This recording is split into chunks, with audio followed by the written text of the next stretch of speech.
प्रिय छात्रों नमस्कार। अमृतम संस्कृतम यूट्यूब चैनल आप सभी का हार्दिक स्वागत करता है। छात्रों, आज फिर मैं आपके सामने उपस्थित हुआ हूँ एक और नई वीडियो के साथ, अर्थात एक नए चैप्टर के साथ। और चैप्टर का नाम है चैप्टर है हमारा एकादश पाठः, अर्थात एकादश मतलब 11वां पाठ। और पाठ का नाम है पृथिव्याम त्रीणि रत्नानि। पृथिव्याम त्रीणि रत्नानि, अर्थात पृथ्वी पर 3 प्रकार के रत्न हैं। तो आज इस पाठ पर हम चर्चा करने जा रहे हैं। तो आइए हम वीडियो को शुरू करते हैं। यहाँ पर आपको कुछ वार्तालाप दिख रही होगी। यहाँ पर एक अध्यापक है, ध्यान से देखिएगा। यहाँ पर एक अध्यापक है, अध्यापक के हाथ में कुछ एक स्फोरक पत्र है जिसको कहते हैं बोधक पत्र। इसमें कुछ संग्रह किया गया कुछ श्लोकों का, तो वो उन्हीं को दिखाना चाह रहा है। तो पढ़ते हैं यहाँ पे। छात्रा पश्यतु, छात्रों देखिए। अद्य मम हस्ते, अद्य मीन्स आज, मम मीन्स मेरे, हस्ते मीन्स हाथ में। अद्य मम हस्ते, आज मेरे हाथ में स्फोरक पत्राणि सन्ति, अर्थात एक बोधक पत्र है। ठीक है। फिर कहते हैं श्रीमन, यहाँ पे ये बच्चे हाथ खड़े करके बोले श्रीमन। स्फोरक पत्रे किम अस्ति, स्फोरक पत्र में क्या है, अर्थात इस बोधक पत्र में क्या है। फिर इधर वार्तालाप चल रही है। छात्राः, छात्रा मतलब बहुत सारे बच्चे, यहाँ पे बहुत सारे बच्चे दिख रहे होंगे। ठीक है। छात्राः, तो छात्राः एतानि स्फोरक पत्राणि भित्तौ स्थापयन्तु। एतानि मतलब इन सभी में, एतानि मतलब इस या इन बोधक पत्र में, इन बोधक पत्र में या कागजों को आज हम भित्तौ स्थापयन्तु, ये जो मेरे हाथ में बोधक पत्र है इनको हम कहाँ लगाएंगे, भित्तौ। भित्तौ मतलब दीवार पर, स्थापयन्तु मतलब लगाएंगे। तदनंतरम स्वयमेव एव पश्यन्तु, तदनंतरम स्वयं एव पश्यन्तु, इसके बाद आप खुद ही देख लीजिएगा कि इस बोधक पत्र में क्या है। फिर यहाँ पे एक दिखा रहे स्फोरक पत्रेतु सुंदर, स्फोरक पत्रेतु सुंदरम चित्रम अस्ति। श्रीमन स्फोरक पत्रे तो सुंदरम चित्रम अस्ति श्लोकाः अपि सन्ति। कह रहा है श्रीमान, ये जो स्फोरक पत्र है इसमें तो बहुत सुंदर चित्र है। ठीक है, बहुत सुंदर चित्र है। श्लोकाः अपि सन्ति, इसमें श्लोक भी है। फिर अगले चित्र में कह रहा है, ठीक है, सत्यम, सच कहा तुमने। एतानि सुभाषितानि सन्ति, यह क्या है, सब सुभाषित वचन है, अर्थात शुभ वचन है। सुंदर वचनानि एव सुभाषितानि भवन्ति, सुंदर वचन ही सुभाषित होते हैं। एतानि अस्माकं कृते उत्तम कार्यार्थम प्रेरणाम यच्छन्ति, ये हमारे लिए उत्तम कार्य के लिए, ये हमारे लिए, अस्माकं मतलब हमारे लिए, उत्तम कार्य के लिए प्रेरणा देते हैं। श्रीमान तर्हि वयं सुभाषितानि पठामः, तो कहते हैं श्रीमान तर्हि वयं, वयम मतलब हम सब, तो हम सब आज सुभाषित पढ़ेंगे, अर्थात सुवचनों को पढ़ेंगे। अब इसमें पहला सुवचन है आपके पास, पृथिव्याम त्रीणि रत्नानि जलमन्नं सुभाषितम मूढ़ै पाषाणखंडेषु रत्न संज्ञा विधीयते। अब आपको मैं उच्चारण करना सिखाता हूँ, कैसे इसको पढ़ेंगे। पृथिव्याम त्रीणि रत्नानि जलमन्नं सुभाषितं मूढ़ै पाषाणखंडेषु रत्न संज्ञा विधीयते। पृथिव्याम त्रीणि रत्नानि जलमन्नं सुभाषितं मूढ़ै पाषाणखंडेषु रत्न संज्ञा विधीयते। अब इसका यहाँ पे पदच्छेद भी दे रखा है कि पृथिव्याम त्रीणि रत्नानि, अब देखो यहाँ पे जलम अन्नम लिखा है, तो जलम अलग हो जाएगा, अन्नम अलग हो जाएगा, जलम अन्नम सुभाषितम। ठीक है, अर्थात ये कहना चाह रहा है पृथ्वी पर 3 प्रकार की रत्न हैं, और वो रत्न कौन से हैं? जल, जल, अन्न और शुभ वचन। पृथ्वी पर 3 प्रकार के रत्न हैं, जल, अन्न और सुंदर वचन। सुभाषितम मतलब सुंदर वचन। फिर कह रहा है किंतु, किंतु मूढ़ै पाषाण खंडेषु, किंतु मूढ़ै पाषाण खंडेषु। लेकिन क्या कह रहा है, कुछ जो मूर्ख लोग हैं वो क्या क्या करते हैं? मूर्ख लोग जो है पाषाण खंडेषु, पत्थर के टुकड़ों को ही, पाषाण मतलब पत्थर, खंडेषु मतलब टुकड़े, पत्थर के टुकड़ों को ही रत्न संज्ञा विधीयते, पत्थर के टुकड़ों को ही रत्न मान लेते हैं। कौन? कुछ मूर्ख लोग। जबकि पृथ्वी पर 3 प्रकार के रत्न केवल जल, अन्न और शुभ वचन। यहाँ पे आप इसका अन्वय भी देख सकते हैं, पृथिव्याम जलम अन्नम सुभाषितम इति त्रीणि रत्नानि। ठीक है, पृथ्वी पर जल, अन्न और शुभ वचन ये 3 ही रत्न हैं। मूढ़ै पाषाण खंडेषु रत्न संज्ञा विधीयते। लेकिन कुछ मूर्ख लोग जो है पत्थर के टुकड़ों को ही रत्न मान लेते हैं। नीचे इसका भावार्थ भी दे रखा है, आप इसके भावार्थ को भी देख सकते हैं। पृथिव्याम त्रीणि रत्नानि सन्ति तानि रत्नानि, पृथ्वी पर 3 प्रकार के रत्न हैं, और वे रत्न हैं जलम, अन्नम, सुभाषितम च भवन्ति।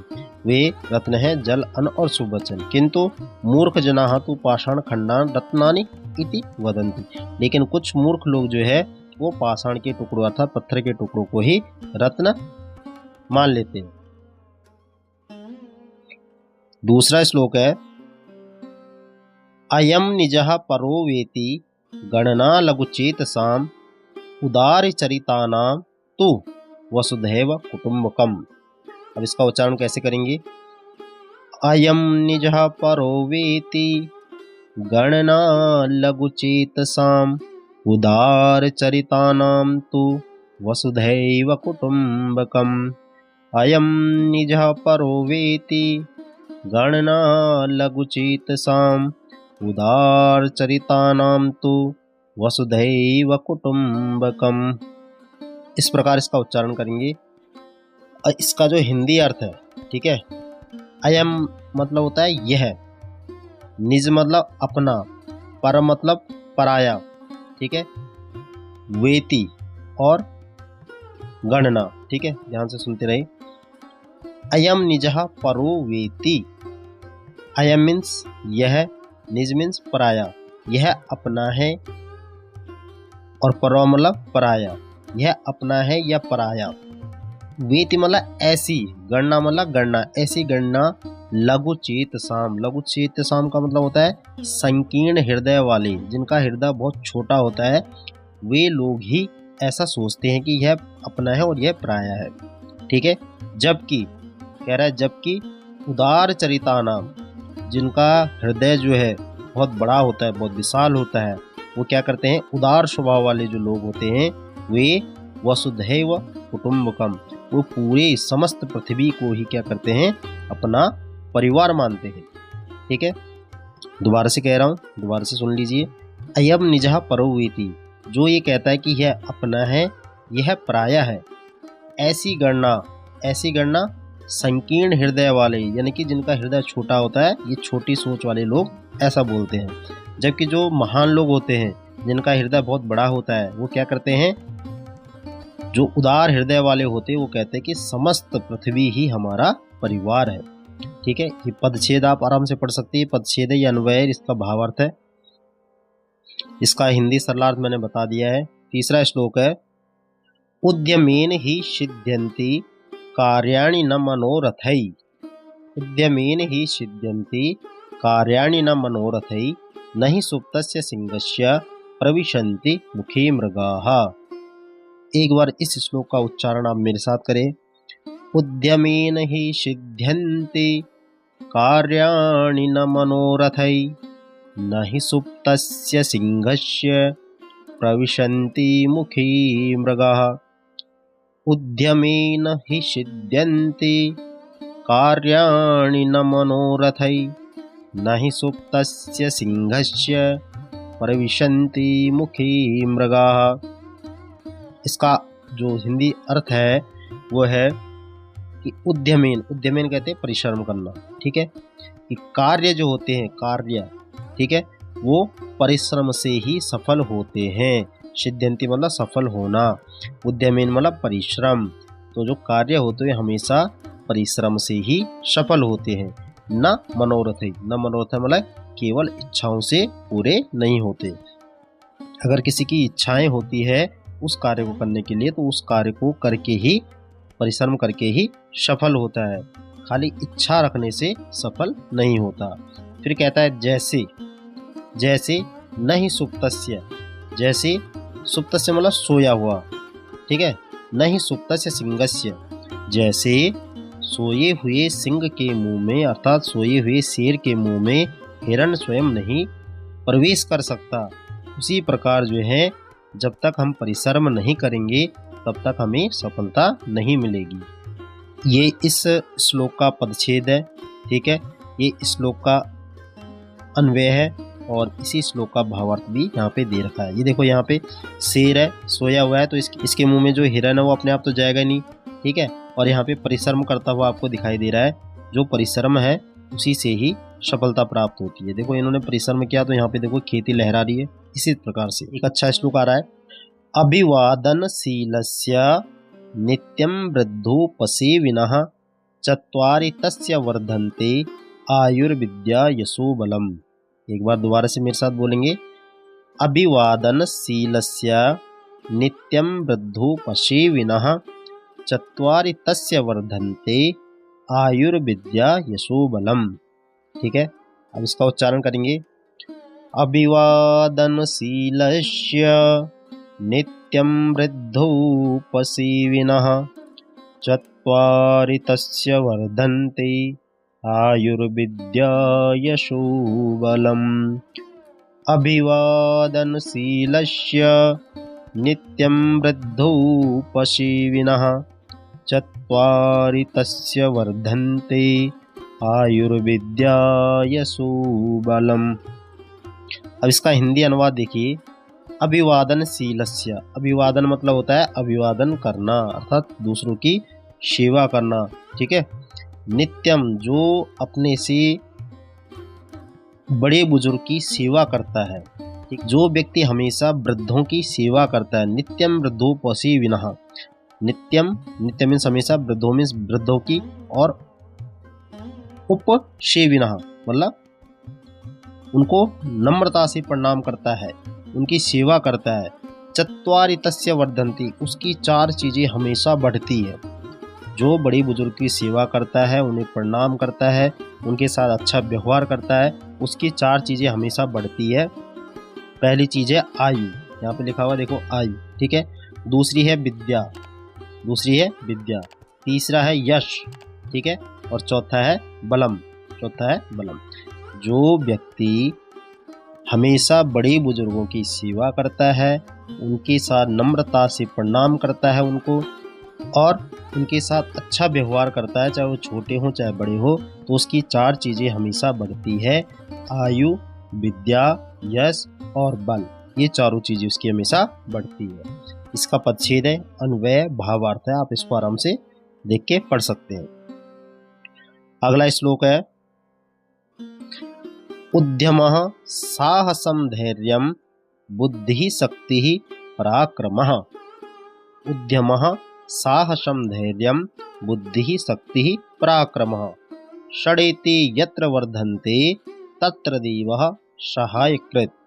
षडेते यत्र वर्धन्ते तत्र देवः सहायकृत्।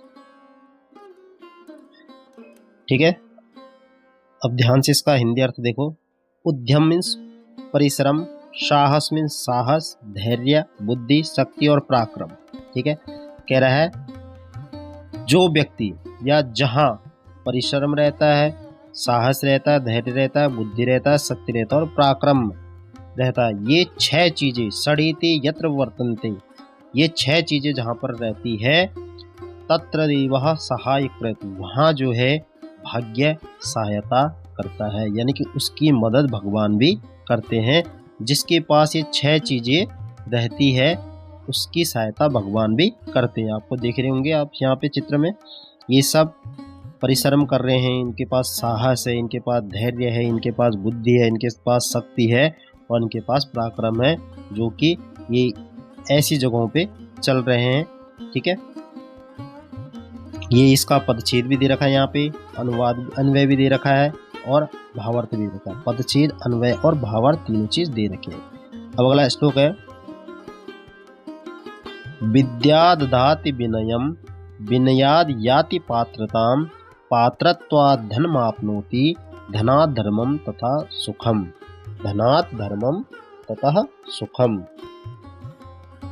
ठीक है, ध्यान से पढ़ेगा, एक बार उच्चारण करेंगे मेरे साथ। विद्या दधाति विनयम विनयाद् याति पात्रताम पात्रत्वात् धनम् आप्नोति धनात् धर्मं ततः सुखम।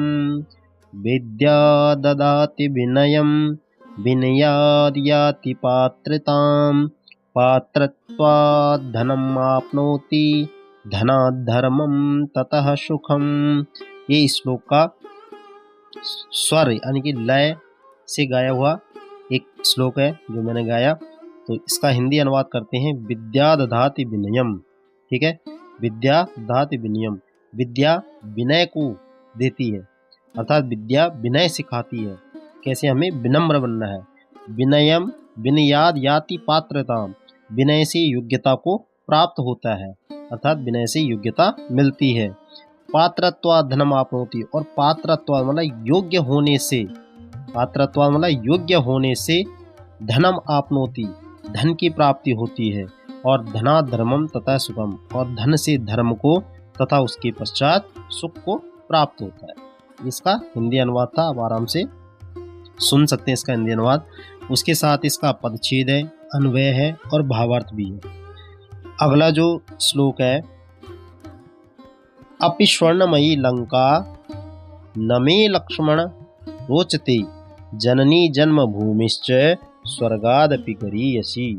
स्वर्गादपि गरीयसी।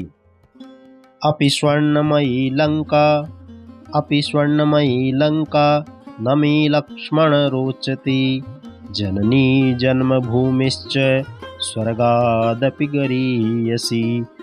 अपि स्वर्णमयी लंका न मे लक्ष्मण रोचते जननी जन्मभूमिश्च स्वर्गादपि गरीयसी। इसका जो हिंदी अनुवाद है वो है कि श्री राम जी जो है लक्ष्मण जी से कहते हैं, श्री रामः लक्ष्मणं कथयति, श्री राम लक्ष्मण से कहते हैं कि हे लक्ष्मण, हे लक्ष्मण, यद्यपि जो लंका है वो क्या है, स्वर्णमयी है। लंका क्या है, स्वर्णमयी अर्थात सोने से बनी हुई है। फिर भी न मे लक्ष्मण रोचते, फिर भी मुझे वहाँ रहना पसंद नहीं है।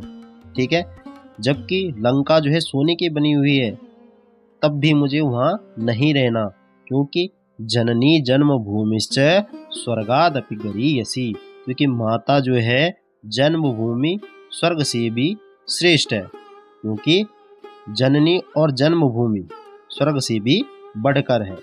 ठीक है, इसमें पदच्छेद है, अन्वय और भावार्थ है।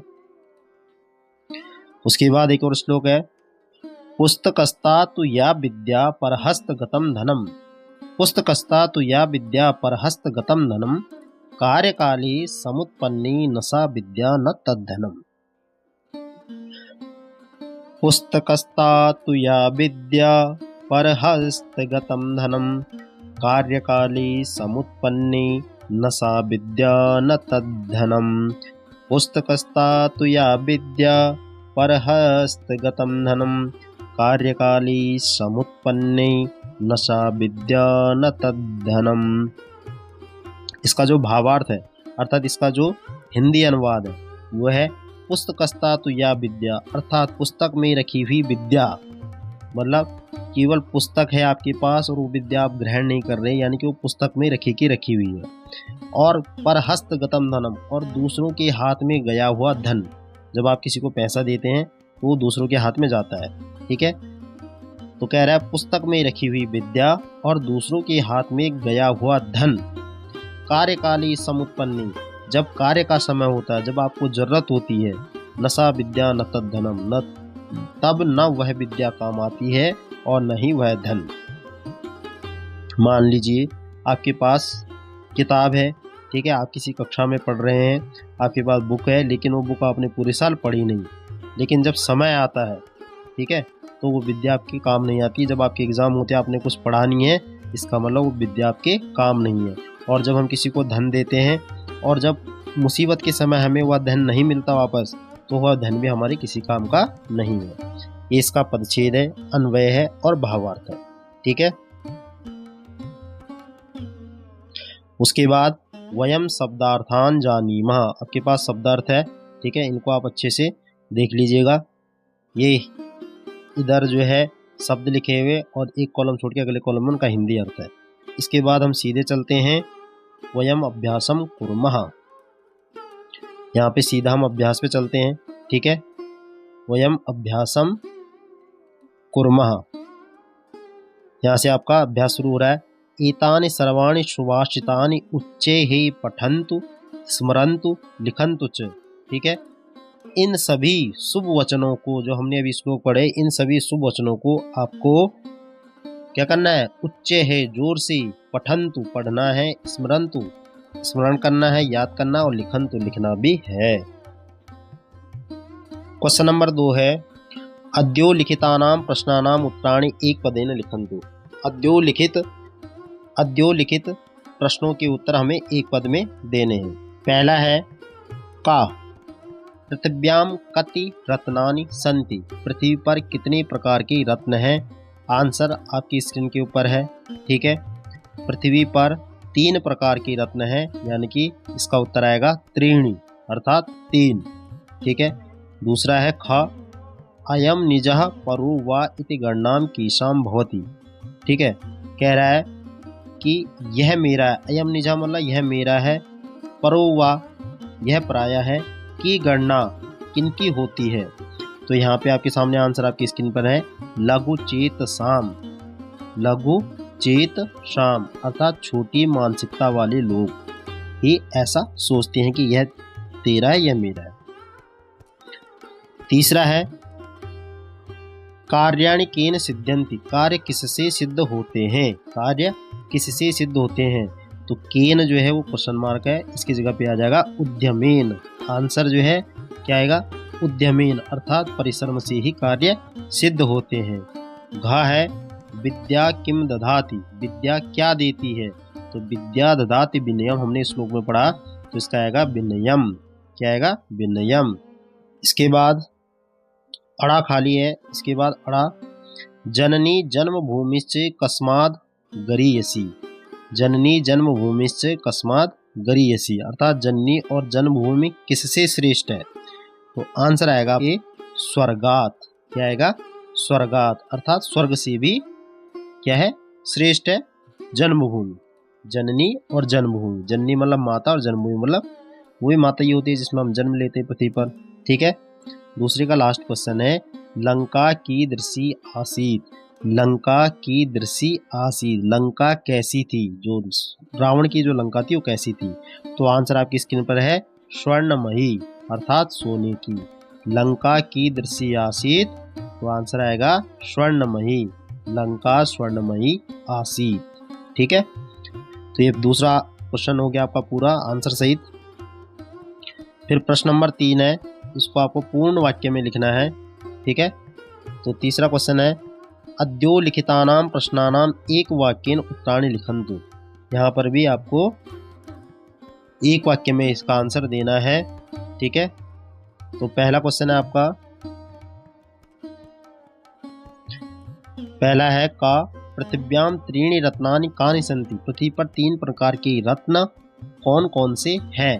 तो आपको आंसर आपकी स्क्रीन पर है, आपको लिखना है पृथिव्याम त्रीणि रत्नानि जलम अन्नम सुभाषितम च सन्ति, पृथ्वी पर 3 रत्न जल, अन्न और शुभ वचन है, अर्थात मधुर वचन है। प्रश्न नंबर 2 है, यानी कि खा है उदार चरितानाम भावः कः भवति, उदार चरितानाम भावः कः भवति। उदार चरित्र वाले लोगों का भाव कैसे होता है? तो आंसर है इसका उदार चरितानाम वसुधा एव कुटुंबकम अस्ति। उदार चरित्र वालों के लिए पूरी धरती ही परिवार होती है। हमने पढ़ा था ना वसुधैव कुटुंबकम। उदार चरितानाम वसुधा एव कुटुंबकम अस्ति। इससे अगला है गा है मृगाः स्वयमेव कस्य मुखेन प्रविशन्ति। मृगाः स्वयमेव कस्य मुखेन प्रविशन्ति। मृग जो है स्वयं किसी मुख में नहीं जाती। मृग स्वयं किसके मुख में नहीं जाती। तो इसका आंसर आपको लिखना है मृगाः स्वयमेव सुप्तस्य, सुप्तस्य मतलब सोए हुए, सुप्तस्य सिंहस्य मुखेन प्रविशन्ति। आंसर आपकी स्क्रीन पर भी है। घा है अभिवादनशीलस्य नित्यं कानि वर्धन्ते। कानि, ठीक है। तो अभिवादनशीलस्य नित्यं कानि वर्धन्ते अर्थात अभिवादनशील व्यक्ति की कौन कौन सी चीजें हमेशा बढ़ती है। तो आपको लिखना है अभिवादनशीलस्य नित्यम, फिर आएगा चत्वारि, फिर कानि की जगह पे लिखना आयुर्विद्या यशो बलम वर्धन्ते। अभिवादनशीलस्य नित्यम चत्वारि आयुर्विद्या यशो बलम वर्धन्ति। अभिवादनशील व्यक्ति की आयु विद्या यश और बल हमेशा बढ़ते हैं। उसके बाद अगला है अड़ा खाली मनुष्य धनात् किम आपनोति। मनुष्य को धन से क्या प्राप्त होता है? मनुष्य धनात् किम आपनोति, मनुष्य को धन से क्या प्राप्त होता है? तो इसका उत्तर क्या लिखोगे आप? मनुष्य धनात्, ठीक है। फिर किम की जगह पे लिखोगे धर्मः। किम की जगह पे क्या लिखोगे? धर्मम। मनुष्य धनात् धर्मम प्राप्नोति या आपनोति, ठीक है। मनुष्य को धन से धर्म प्राप्त होता है। और इसी का लास्ट है, तीसरे क्वेश्चन का लास्ट है च उत्पन्नेषु कार्येषु कीदृशं धनम उपयोगाय न भवति। उत्पन्नेषु कार्येषु कीदृशं धनम उपयोगाय न भवति अर्थात उत्पन्न हुए कार्यों में किस प्रकार का धन उपयोगी नहीं होता, ठीक है। तो आंसर आपकी स्क्रीन पर है। तो आंसर में कैसे लिखोगे? उत्पन्नेषु कार्येषु परहस्तगतम धनम। ऊपर श्लोक पढ़ा था हमने, परहस्तगतम धनम, ईदृशम की जगह पे लिखना है परहस्तगतम धनम उपयोगाय न भवति, ठीक है। ये आपके आंसर है। दोबारा से एक बार रिपीट कर रहा हूँ, उत्पन्नेषु कार्येषु परहस्तगतम धनम उपयोगाय न भवति। ये आपका आंसर है। क्वेश्चन नंबर 4 है आपके पास, चित्रम दृष्ट्वा वाक्यानि रचयन्तु। चित्र को देखकर आपको वाक्यों की रचना करनी है। जैसे आपके पास एग्जाम्पल भी दे रखा है यहाँ पे। एक एग्जाम्पल है वृक्षा फलानि यच्छति। वृक्ष फल देते हैं।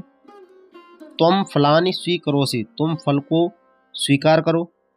और अहम फलानि स्वीकरोमि। और मैं फल को स्वीकार करता हूँ। देखो त्वम है तो सी आया, ठीक है, क्रिया धातु से सी आया। अहम है तो आमी आएगा, ठीक है, कर्ता क्रिया सेम। अह है तो अति आया, ठीक है। ऐसे हमें और भी बनाने, तो जैसे हम और बना सकते हैं, इसमें कामे बना सकते हैं वृक्षः छायाम यच्छति। वृक्ष छाया देते हैं। जो हमें ऊपर जो दे रखे हैं इनसे ही हमें बनाने हैं, यानी कि जो हमें यहाँ पे शब्द ये जो दिए हुए हैं इन्हीं से हमें सबको बनाना है, ठीक है। तो जैसे हम बनाएंगे, कामे बना रहे हम, ध्यान से देखना, वृक्षः वृक्षः छायाम यच्छति। वृक्ष छाया देते हैं, ठीक है। छाया शीतला भवति। छाया शीतल होती है यहाँ पे, ठीक है। और वयम वयम छायायाम विश्रामम कुर्मः। और हम उस छाया में हम सब विश्राम करते हैं। ऐसी खामे बनाएंगे वृक्षः करगदम यच्छति। वृक्ष से हमें क्या क्या मिलता है ये सब दे रखा है। देखो वृक्ष से जो जो चीज़ें हमें मिल रही है, एक बार हम ऊपर इसको जाएंगे, ये सब हमें वृक्ष से प्राप्त हो रही है। देखो ये भी हो रहा है, फल भी मिल रहे हैं, लकड़ी मिल रही है, छाया भी मिल रही है, यहाँ पे कागज मिल रहा है, पत्ते मिल रहे, फूल मिल रहे। तो इन्हीं से बनाना हमें, वृक्ष से हमें क्या क्या मिल रहा है। तो अगला है हमारा दूसरा खा। वृक्षः कर्गदं यच्छति, वृक्ष हमें कागज देता है। कर्गदः उपयोगाय भवति, कर्गद कागज का उपयोग होता है। वयम कर्गदेषु लिखामः, यहाँ पे आएगा वयम कर्गदेषु लिखामः, हम कागज पर लिखते हैं। फिर गा में देखो, वृक्षः काष्ठम यच्छति, वृक्ष हमें लकड़ी देता है। काष्ठम ईंधनाय भवति, काष्ठ ईंधन है, ठीक है, जलाने का काम आता है। और फिर भवन निर्माणे काष्ठस्य आवश्यकता अस्ति, भवन के निर्माण में अर्थात हम जो घर बनाते हैं तो उसमें लकड़ी की आवश्यकता होती है। घा में देखो, घा में बनाना है, वृक्षः शुद्धम वायुम यच्छति, वृक्ष शुद्ध वायु देती है, मिलती है, देती है। अनेन पर्यावरणस्य शुद्धिम भवति, इससे पर्यावरण शुद्ध होता है। और बहुवचन में यहाँ पे बनाएंगे हम कि शुद्धेन वायुना वयम स्वस्थाः भवामः, शुद्ध वायु से हम स्वस्थ होते हैं। अब आगे देखो, अड़ा खाली, वृक्षा पुष्पाणि यच्छति, वृक्ष फूल देते हैं। वृक्षाणि सुगंधम प्रसारयन्ति, वृक्ष जो है सुगंध को फैलाते हैं। और पुष्पाणाम माला भवति, और पुष्पों से हम माला बनाते हैं, इसको यहाँ पे बनाएंगे, ठीक है। इसी प्रकार ये हम आपका जो है चौथा क्वेश्चन था, चित्रम दृष्टो वाक्यानि रचयन्तु, चित्र को देखकर हमने वाक्यों की रचना की थी, ठीक है। आपकी स्क्रीन पर आंसर, आप इनको आराम से देख सकते हैं, पढ़ सकते हैं और याद कर सकते हैं। अगले प्रश्न की तरफ बढ़ते हैं। प्रश्न नंबर 5, अद्योलिखितानि वाक्यानि पठित्वा आम अथवा न इति लिखन्तु। अद्योलिखित वाक्यानि, जो नीचे दिए गए वाक्य हैं उनके आगे आपको आम मतलब हाँ और ना मतलब नहीं, ये बार दोबारा देख दो। आ मतलब होता है हाँ, ठीक है, और ना मतलब नहीं, ये आपको जानकारी के लिए, ठीक है। तो अभी हम पहला देखते हैं, जैसे यथा दे रखा है, किम पृथिव्याम त्रीणि रत्नानि सन्ति, क्या पृथ्वी पर 3 प्रकार के रत्न हैं, तो जवाब आएगा हाँ, तो हाँ के लिए लिखते हैं आम। इसी प्रकार हमें सारे बनाने। अगला देखो, का है त्रीणि रत्नानि जलम अन्नम पाषाणः च सन्ति, क्या वो 3 रत्न जो है जल, अन्न और पत्थर हैं, तो आएगा न, क्या आएगा न। 3 रत्न कौन कौन से, जल, अन्न और शुभ विचार। शुभ विचार की जगह इसने पाषाण दे दिया, पाषाण मतलब पत्थर, पत्थर होता नहीं इसलिए ना आएगा। फिर अगला है, खा है किम धर्मेण सुखम प्राप्यते, किम धर्मेण सुखम प्राप्यते, क्या धर्म से सुख प्राप्त होता है, तो आएगा हाँ, यानी कि आम, आम आएगा तो हाँ हो जाएगा, ठीक है, धर्म से सुख की प्राप्ति होती है। फिर घा है, किम विद्या विनयम ददाति, क्या विद्या विनय देती है, तो आएगा आम, आम मतलब हाँ। फिर उसके बाद है, किम अभिवादनशीलस्य विद्या वर्धते, क्या अभिवादनशील व्यक्ति की विद्या बढ़ती है, तो आएगा आम, विद्या भी बढ़ती है, यश भी बढ़ता है, ठीक है, बल भी बढ़ता है। फिर अगला है, किम उद्यमेन कार्याणि नश्यन्ति, क्या परिश्रम से कार्य नष्ट हो जाते हैं, तो आएगा न, न मतलब नहीं, उद्यमेन से क्या होता है, कार्य सिद्ध होते हैं, ठीक है। और चाहे इसका लास्ट, किम जन्मभूमि स्वर्गाद गरीयसी भवति, क्या जन्मभूमि स्वर्ग से भी श्रेष्ठ है, तो आएगा आम, क्या आएगा आम, आम मतलब हाँ, जन्मभूमि जो है वो स्वर्ग से भी श्रेष्ठ है। प्रश्न नंबर 6 पे आ जाओ। प्रश्न नंबर 6 है, चित्रे दर्शितस्य नाम लिंगम च निर्दिशन्तु, निर्दिशन्तु, अर्थात चित्र को, जो नीचे चित्र दर्शाया गया है उसमें आपको नाम और लिंग निर्देश करने हैं। जैसे दे रखा है, यथा पुष्पम, पुष्प शब्द है वो नपुंसक लिंग में है, ठीक है, पुष्प शब्द नपुंसक लिंग होता है। सिंहा, सिंहा आएगा पुल्लिंग, सिंहा आएगा, यहाँ पे आपको लिखना है सिंहा, यहाँ पे पुल्लिंग, ठीक है। उसके बाद है फलम, फलम नपुंसक लिंग, क्या आएगा फलम नपुंसक लिंग। उसके बाद है यहाँ पे आपका महिला, महिला है स्त्रीलिंग, ठीक है, महिला स्त्रीलिंग, नाम भी लिखना है और उसका जेंडर भी आपको लिखना है, ठीक है। उसके बाद क्या है आपके पास, छाया, ये देखो यहाँ पे छाया दे रखी है, ठीक है, छाया ये है स्त्रीलिंग। उसके बाद है पुस्तकानी, पुस्तकानी क्या है नपुंसक लिंग, बहुत सारी किताबें, यहाँ पे एक है, यहाँ पे एक है, तो ठीक है, यहाँ पे बहुत सारी है, तो पुस्तकानी है तो नपुंसक लिंग। आपकी स्क्रीन पर आंसर भी आप उन्हें आराम से देख सकते हैं। आगे बढ़ते हैं अगले प्रश्न की तरफ। प्रश्न नंबर 7 है आपके सामने, ठीक है। वलये पदानि विलिख्य सुभाषितम पूरयन्तु, अर्थात वलय मतलब होता है घेरे, ये जो घेरे बना रखे हैं ये वाले, इसको कहते हैं वलय। वलय मतलब घेरे। तो घेरे में जो आपके पद हैं, पदों को लिखकर आपको इस पूरे जो श्लोक है इसको पूरा करना धीरे धीरे, ठीक है। जैसे दे रखा विद्या दधाति, तो श्लोक था विद्या दधाति विनयम, तो यहाँ पे आएगा विनयम। फिर है विनयाद, फिर यहाँ पे था याति, विनयाद याति पात्रताम। फिर आएगा यहाँ पे धनात, यहाँ पे आएगा आपनोति, क्या आएगा आपनोति। फिर धनम पात्रत्वात्, धनम पात्रत्वात् पात्रताम। फिर यहाँ पे आएगा धर्मम, ततः यहाँ पे आएगा सुखम। नीचे मंजूषा में भी दिए हुए हैं। तो इस प्रकार आपकी स्क्रीन पे जो है आंसर है, आप आराम से इनको देख सकते हैं, ठीक है। अगले प्रश्न की तरफ बढ़ते हैं। प्रश्न नंबर 8। प्रश्न नंबर 8 है पट्टिकातः पदानि चित्वा निर्देशानुसारम पदानि लिखन्तु। पट्टिका में अतः पट्टी से पदों को चुनकर निर्देश के अनुसार आपको पद लिखो, यानी कि पद लिखने, ठीक है। ये आपके पास पट्टी है, इसमें शब्द लिखे हुए हैं। जैसे प्रथमांत पुल्लिंग पदानि सन्ति, प्रथमांत पुल्लिंग कौन कौन से हैं, ठीक है। तो यहाँ पे जैसे दे रखा उद्यमा, ठीक है। तो उद्यमा यहाँ पे हम लिखेंगे दूसरे नंबर पे विनयः, ये पुल्लिंग शब्द है। फिर है विनयः, देखो पहले में आया था उद्यमा पुल्लिंग में, ठीक है।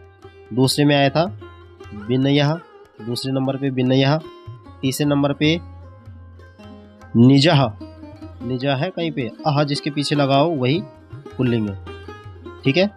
अकारांत, जिनके आगे शब्द जो है जिनके लास्ट अक्षर में आ की मात्रा और उसके पीछे 2 बिंदी लगी हो, ठीक है। निजा आ गया तीसरे में। चौथे में आएगा प्राकर्मः, ये भी पुल्लिंग शब्द है। इसी प्रकार हमने आपकी स्क्रीन पे भी आंसर है। खा है आपका प्रथमांत स्त्रीलिंग पदानी, प्रथमा में स्त्रीलिंग के पद, जैसे वसुधा। अब देखो यहाँ पे वसुधा जो है वो दे नहीं रखा, वो आकारांत कौन सा है, स्त्रीलिंग, ठीक है।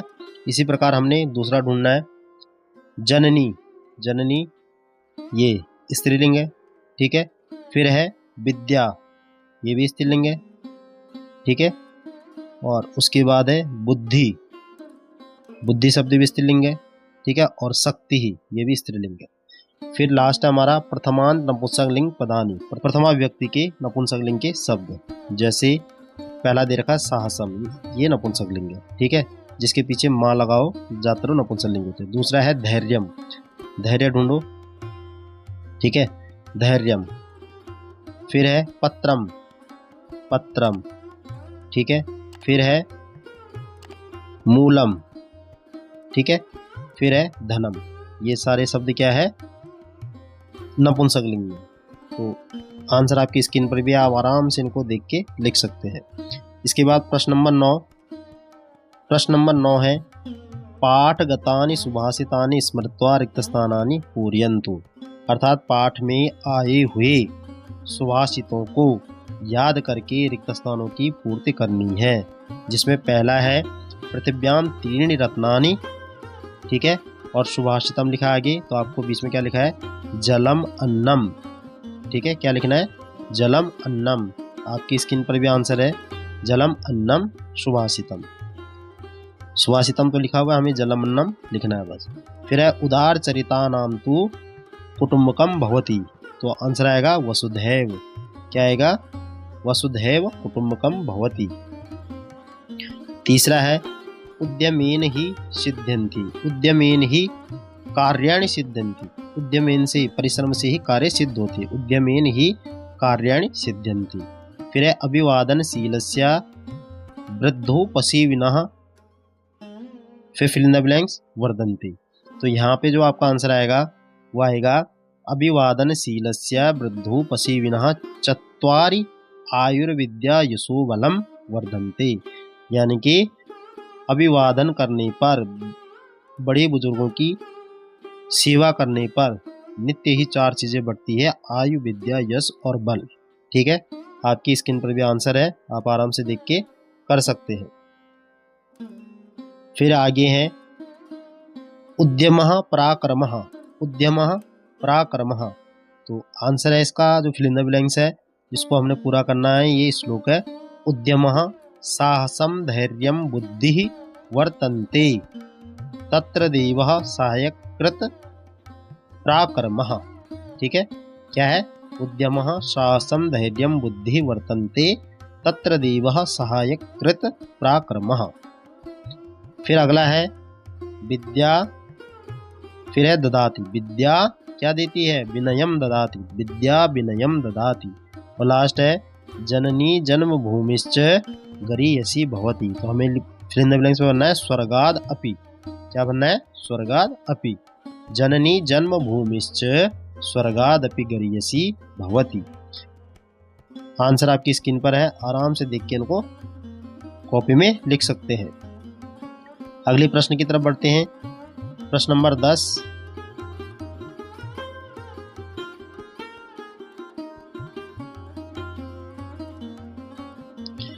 प्रश्न नंबर 10 है, चित्राणि दृष्ट्वा उचितान श्लोकांशान लिखन्तु।